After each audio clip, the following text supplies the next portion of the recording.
Oh, yeah!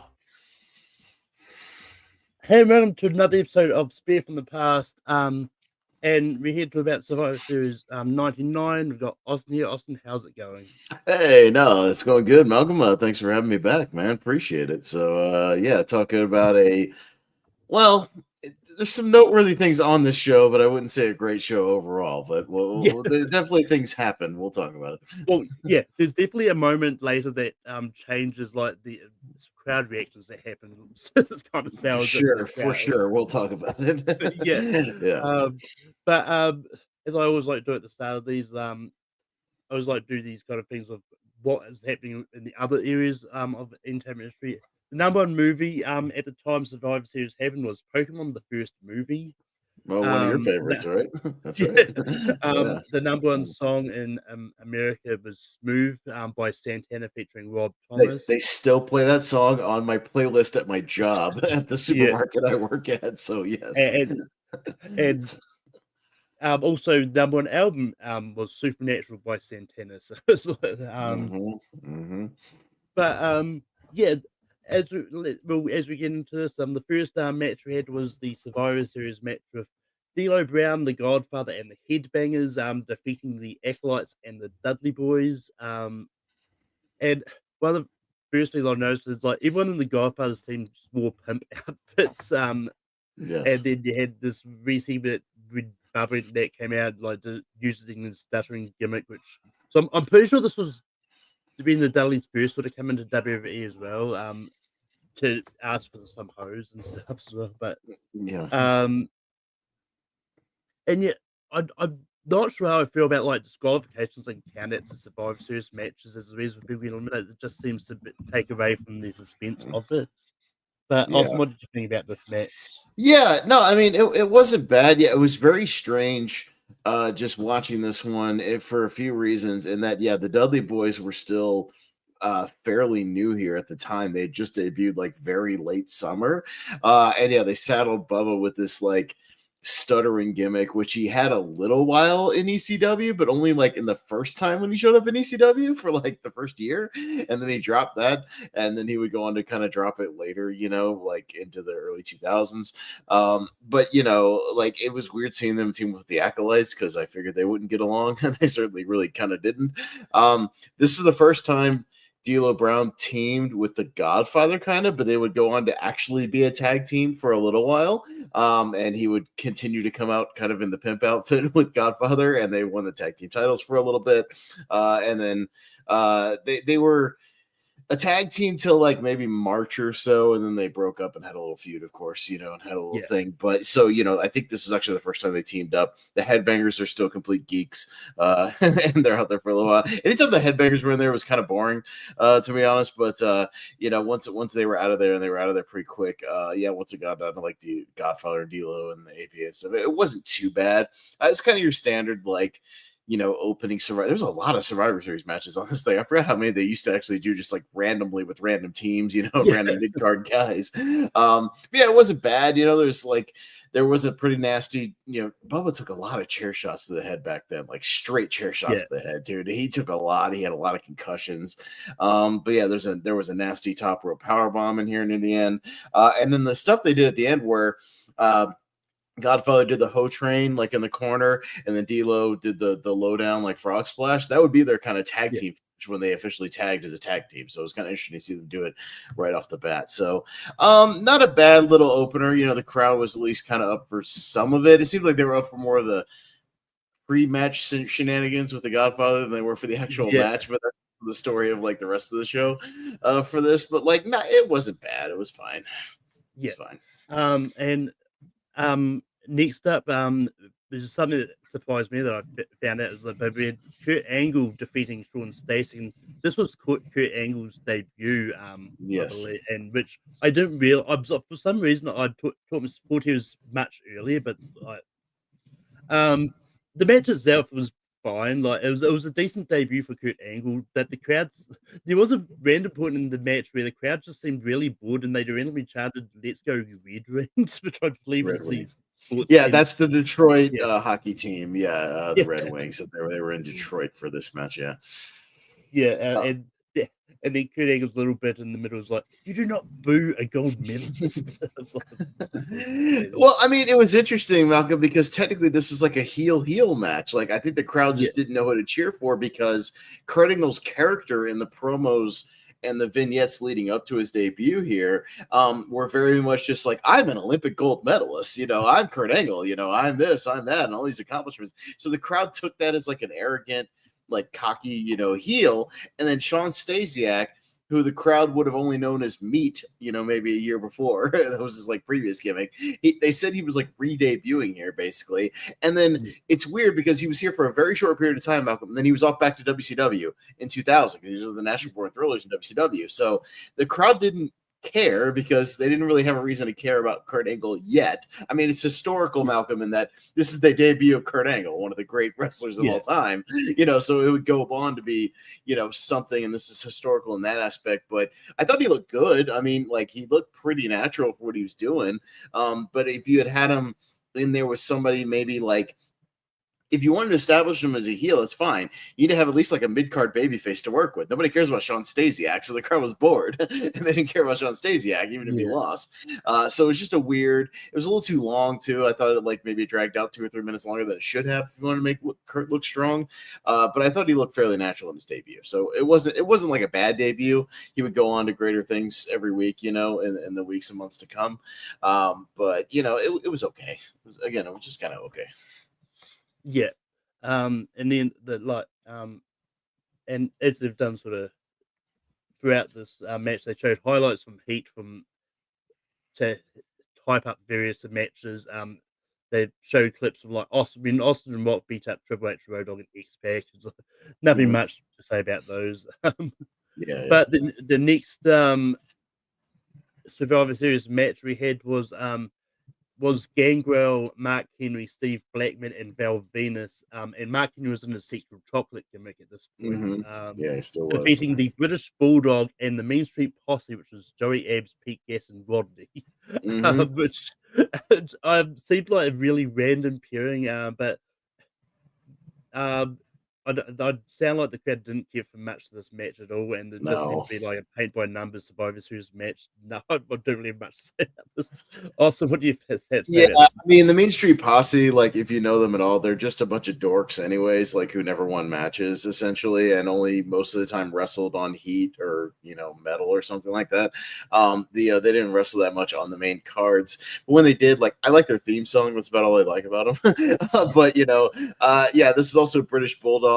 Like late era denim jean phase, if anybody knows British Bulldog, he's just wearing jeans to the ring. So I mean, again, the crowd doesn't really care about the Posse. They're kind of loosely associated with the corporation, but not much outside of that. They got all eliminated fairly quickly, by the other team. I mean, there was a few eliminations here and there, but once Mark Henry got in there, he pretty much like dominated everybody, and they beat the hell out of everyone. British Bulldog took a really scary, if you remember that back body drop where he almost didn't turn over properly. Like Henry tossed him, and then I think he didn't know whether to land on his chest or land on his back, so he turned very, very late on the turn, and luckily landed on his back, but it looked like a weird quarter turn. But yeah, the Mean Street, they get eliminated like a bunch of dorks, and it was, the crowd wasn't really into it, but it was fairly fast paced for what it was. Again, if you're just watching it as a match, it was fast paced. It wasn't boring, but again, as the story of this thing is, the crowd was kind of dead for it because they just didn't care. Yeah. And then next up, we had a backstage interview of Michael Cole trying to get an interview with the ladies, which they just kept on flirting with him, which lucky guy. But then next up, we had Deborah, the Fabulous Moolah, Mae Young, and Tori defeating Ivory, Jacqueline, Luna Vachon, and Terry Runnels in a regular tag for some reason because I will, but thank God because it was only 1 minute and 50 seconds. So thank God it yeah, was only a regular tag. you know, I was watching. It was like I turned around and was like, "Hang on, the match is finished." It's over. Yeah. yeah. But yeah, it was just really quick. It was like, and yeah, and after the match, like Deborah argued with Terry and ripped off her top. But it was a match, I guess we could call it. But also, what do you think about this? This is the entire, like, if you had to sum up, Malcolm, the state of the women's division in like 1999 WWE, like this is the state of the women's division, where even in this match you have 8 women, right? Only about two of them really were like active wrestlers per se. Jacqueline and Ivory are like legit like current wrestlers.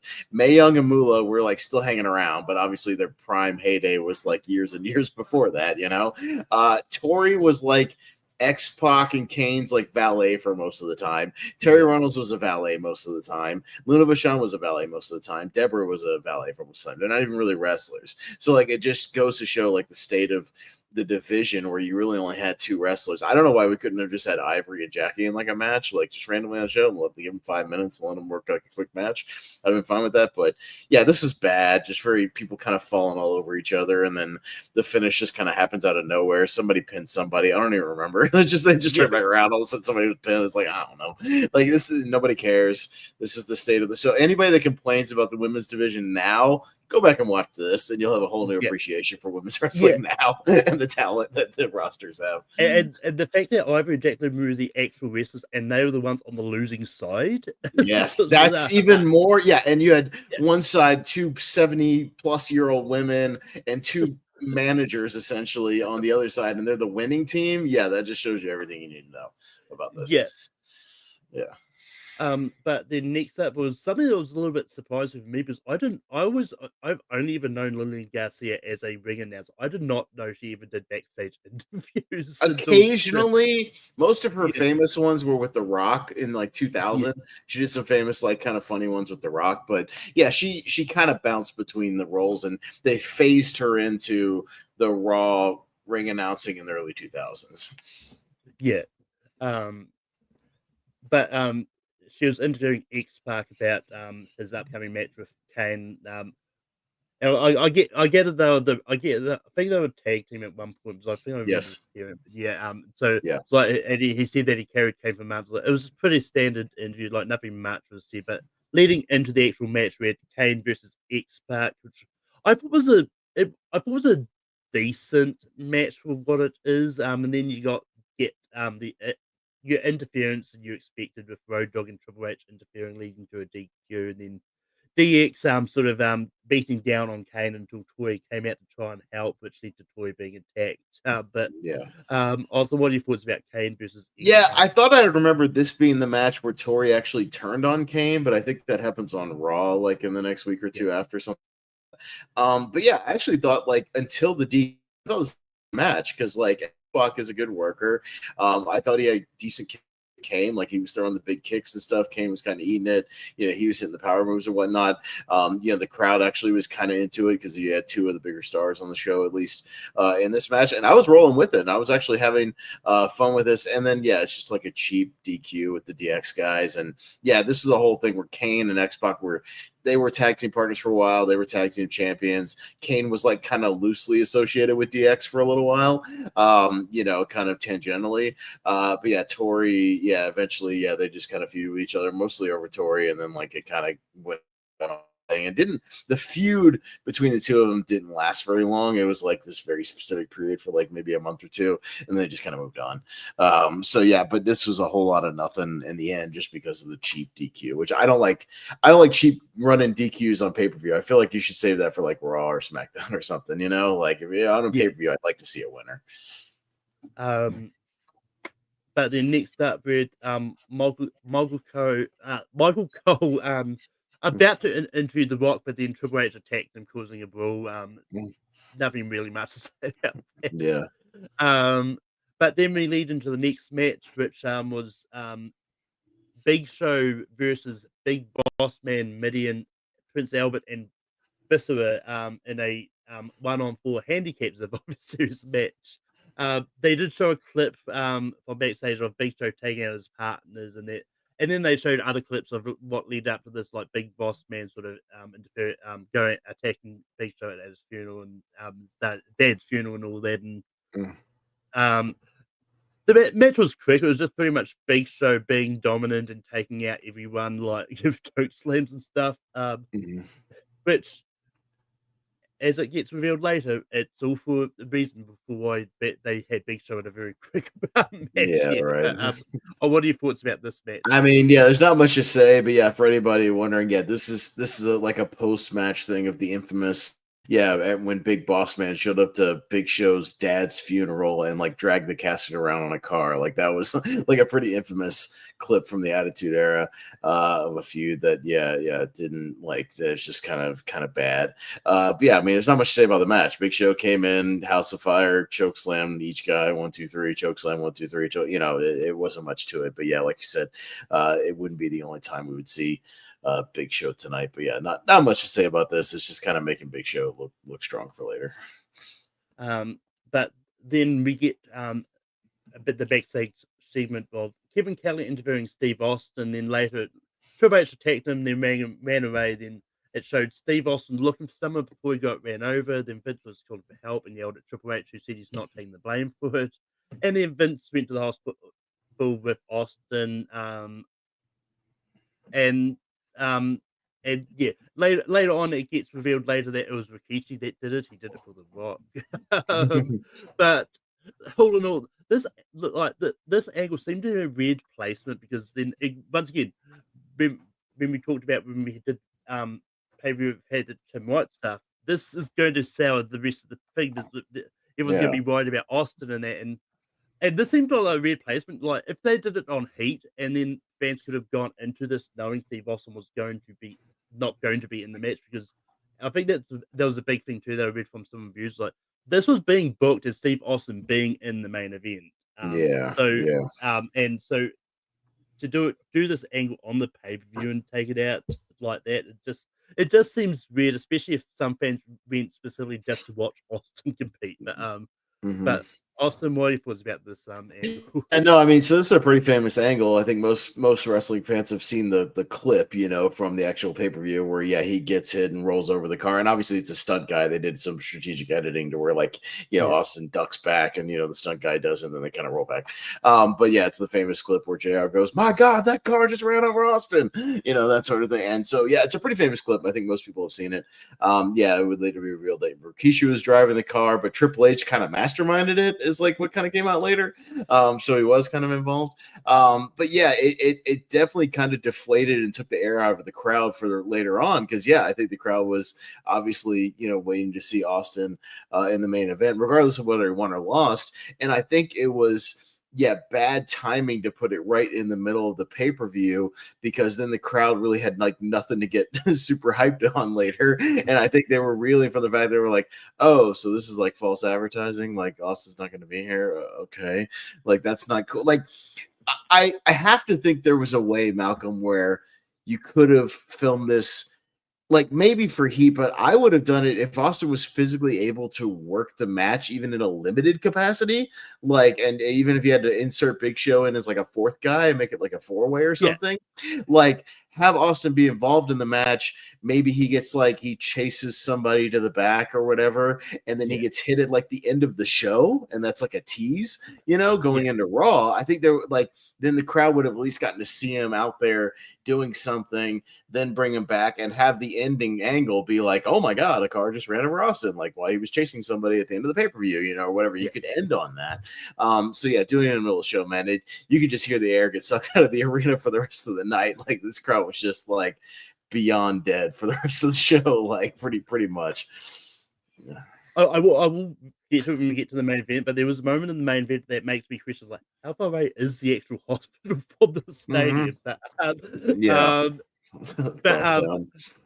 moving on to the next match, which had the crowd being a little bit duller down after that segment, but we had China defeating Chris Jericho for the IC title, and which I thought the match was fine. This one of those ones like you could kind of tell that Jericho had to change his style a little bit just to suit China. Yeah. And I'm pretty sure I haven't actually read this book. I do want to actually read it, but apparently Chris Jericho talks about working with China a bit as well. That it's not something he really wanted to do, but he did want No. to. But also, what do you think about China versus? Yeah, no, he's talked about it in interviews pretty openly about how he did not enjoy working with China and that he thought he did not get credit for kind of carrying her in their little mini feud because it was a feud over the IC title. Then they were like co-IC champions for a little while. It was this weird gimmick where I think going into the Royal Rumble, they were like co-IC champions. It was very strange.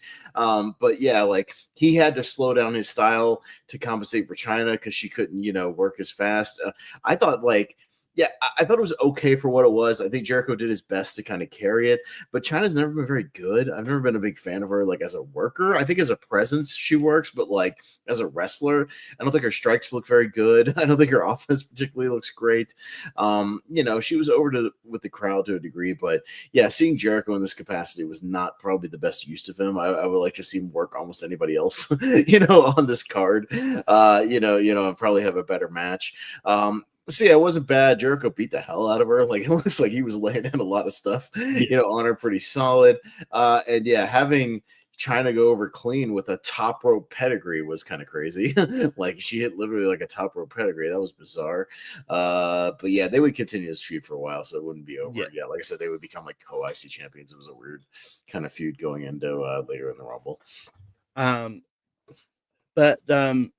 Next up, we had a backstage segment of Triple H asking if it's just him and Rock now, but Shane says they haven't decided. Nothing much really comes out of that. But then we have the Hollies and Too Cool, which was Grandmaster Sexay and Scotty Too Hottie, defeating Edge and Christian and the Hardys in a Survivor Series match.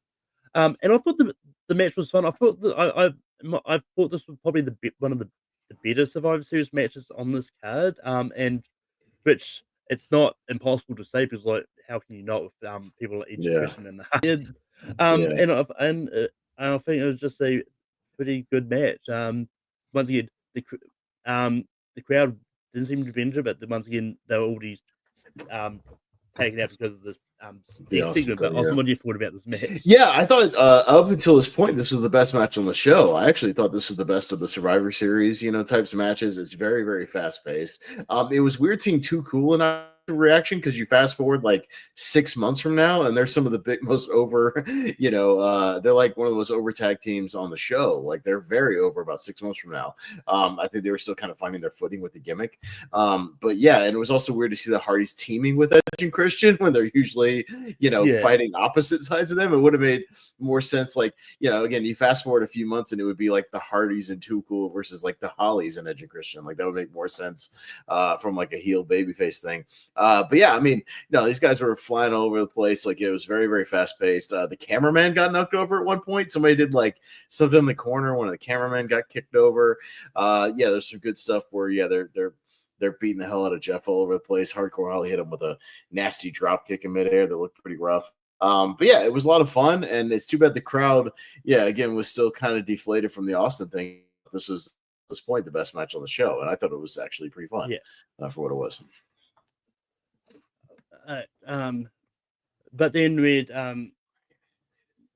Shane doing an interview with JR and Lawler confirming that will be a triple threat, but not really saying who the third man's going to be.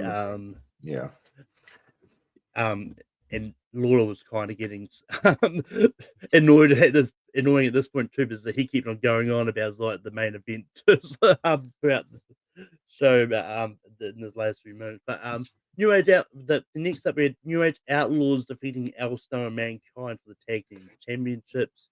And once again, I thought this was a pretty good tag team match. I don't really have much to say about it, but it was just like a pretty standard match, especially for these guys. Anyway, I was like, I think this is the first time I've ever seen Al Snow like in a match in any capacity. But Austin, what are your thoughts Oh, about okay. New Age Yeah, Outlaws? no, and Mankind and Al Snow were actually, yeah, they were a tag team for a little while as well, and I think they were going to win the tag titles, like I think on SmackDown.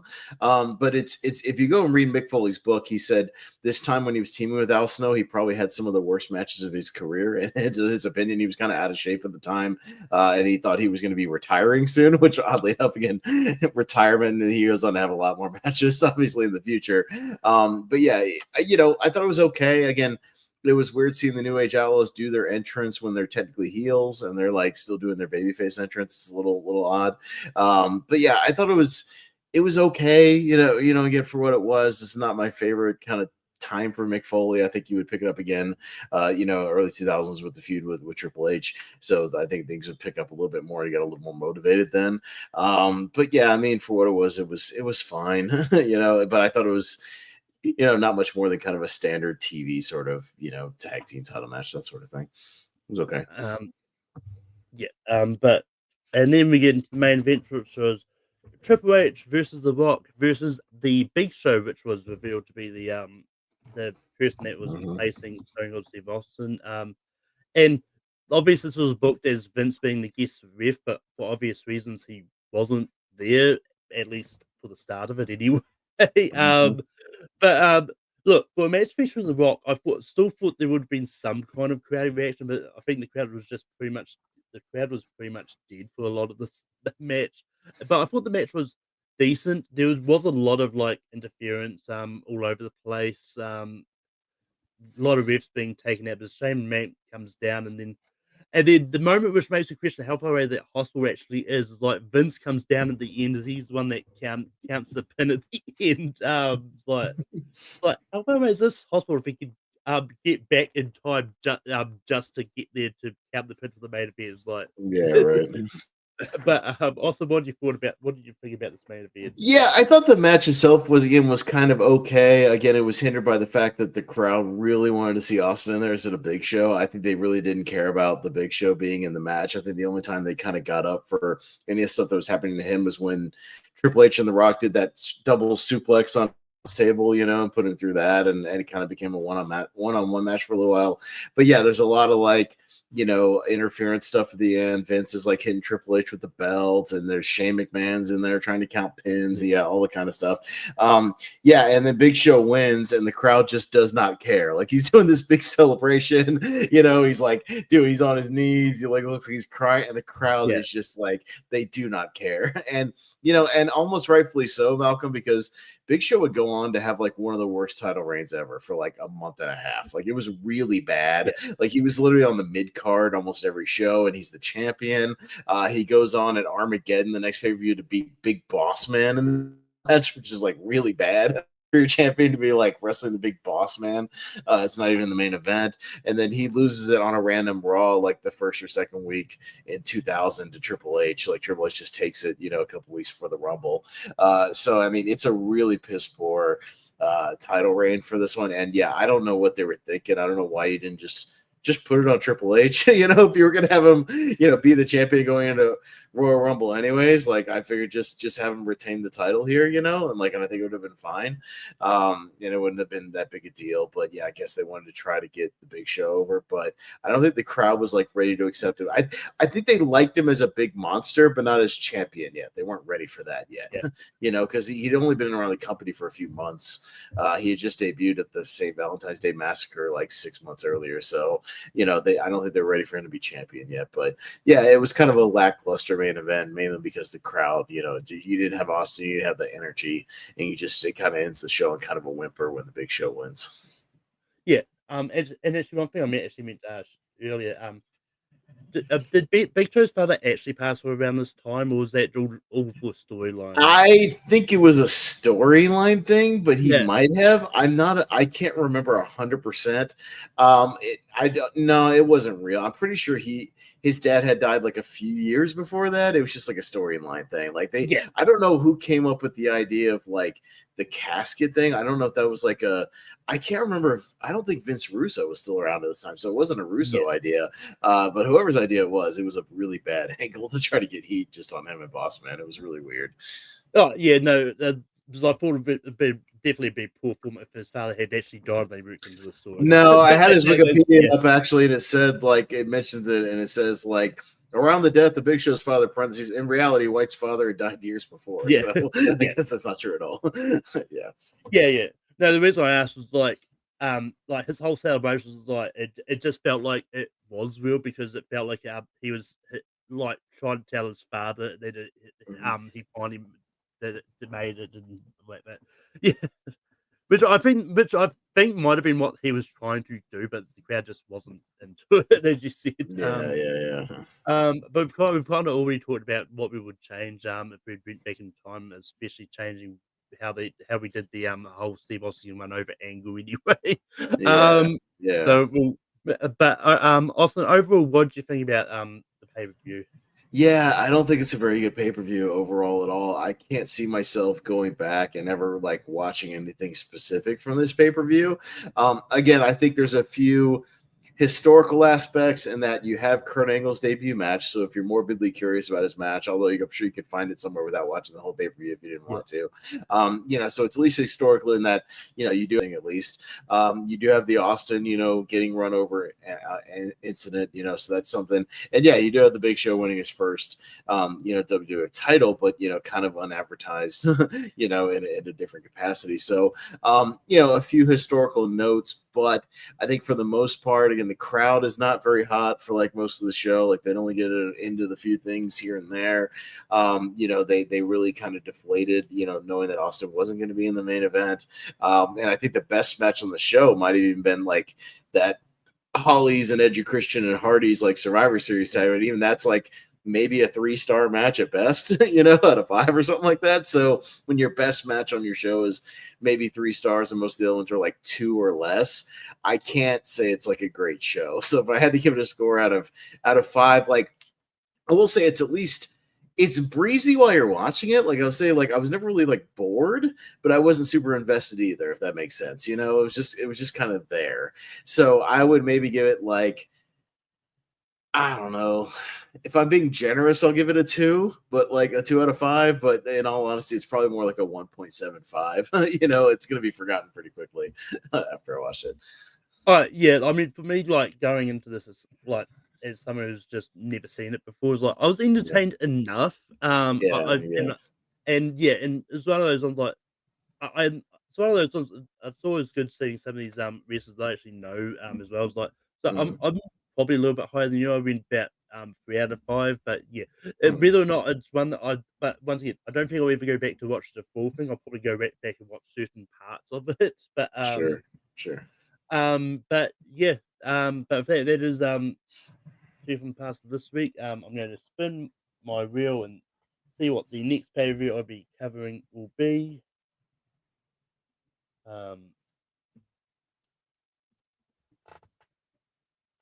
And it's going to be WrestleMania 12. Oh, so you got the Hollywood Backlot Brawl. Is that Lawrence Taylor, or am I thinking of the wrong one? I know that's the Gold Dust Hollywood Backlot Brawl, I believe. I think you got that's the Iron Man match. This is the Shawn Michaels Bret Hart Iron Man match. Yeah. So a match that I know whoever you get for it, get somebody that's higher on the match than me. I think that match is one of those overrated WrestleMania matches of all time. Personally, I'll be interested to hear what you guys say about it. I don't think that match is quite as what it's cracked up to be. But yeah, it's definitely something. So yeah, you got Undertaker and Diesel on there. So it's definitely a weird time in history for the WWE right there. So it should be an interesting one. The man in Nutrim. The Huxley versus Nutrim. 96. So you're like right in the middle of like you're still kind of in the previous era, but we're like easing into the Attitude Era. You know what I mean? Like you're kind of in that weird like in between purgatory right there. So yeah, that's an interesting show.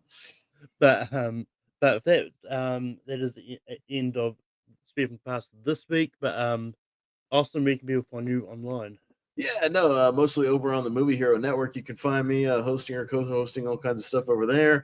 And I put my actually wrestling-related show is right below my name right there. Myself, JPO, Richie, and Jacob Barber every Thursday night on the Lonely Marks Wrestling Podcast. We have our own channel for that. And then you can also find the links to that in the Movie Hero Network Facebook group. So, yeah, if you want to hear us talk about wrestling every week. So, but that's all I got for today, Malcolm. Thanks again for having me, man. Appreciate it.